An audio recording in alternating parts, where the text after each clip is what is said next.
What is it? A ham. He sent me a Virginia ham. Dig it, Miss Wade. You're the president's girlfriend. There's never an egg timer around when you need one.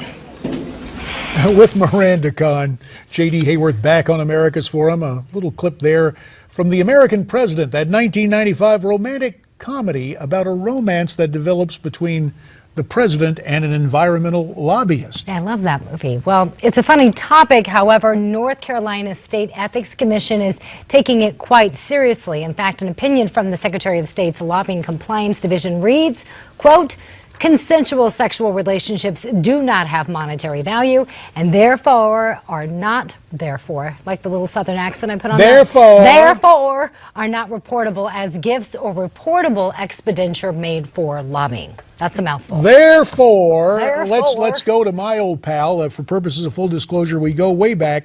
Skyping in from Raleigh, Jay DeLancy, president of the Voter Integrity Project.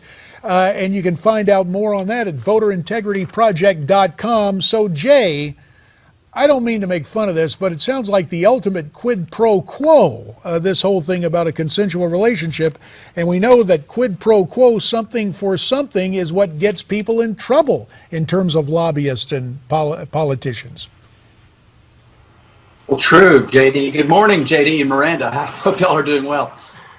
I guess this will be a happy Valentine's Day gift here on a Monday of a 3-day weekend. But yeah, the question is, what is it worth? And the ethics rules are something about a $10 minimum value.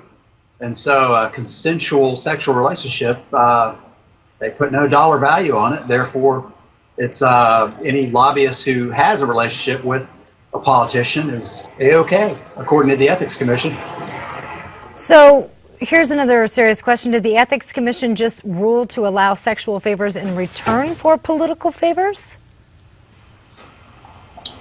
Well, it looks like a hypothetical. I've been on the phone with them and have not been able to figure out, was this a specific case they were looking at, or was it a hypothetical? Because they asked some very odd questions. One was about, does the person have to be a registered lobbyist?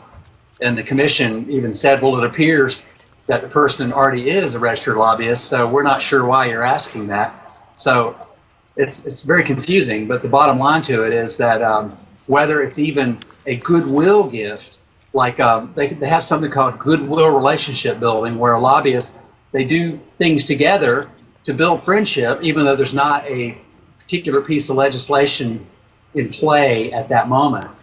And they're saying that even that, lobbyists building a relationship with a politician, it's approved. The Ethics Commission says it's normal operations. Well, Jay, about a minute and a half remains, and the opinion from the Ethics Commission makes a point of singling out prostitution as a, quote, gift. It says this: provision of paid prostitution services by a third party to a designated individual could constitute a gift or thing of value.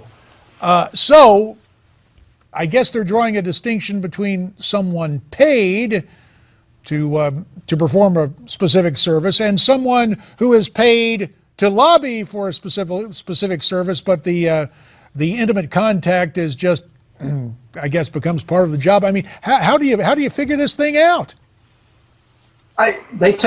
They look at it in terms of monetary value. So yeah, if someone were to buy the services of a prostitute, I suppose if it exceeded $10, they would get that would constitute a gift that had to be reported. So it's just I'm glad they clarified that. Goodness gracious. They did at least mention that would be illegal. The buying a prostitute would be an illegal act. So, again, the Ethics Commission is all over it. I know people are asking, because there's a Republican governor here, they're wondering, is this a Republican Ethics Commission? But it's actually, the governor can appoint 4 seats, 2 of which, no more than 2 can be of the same party.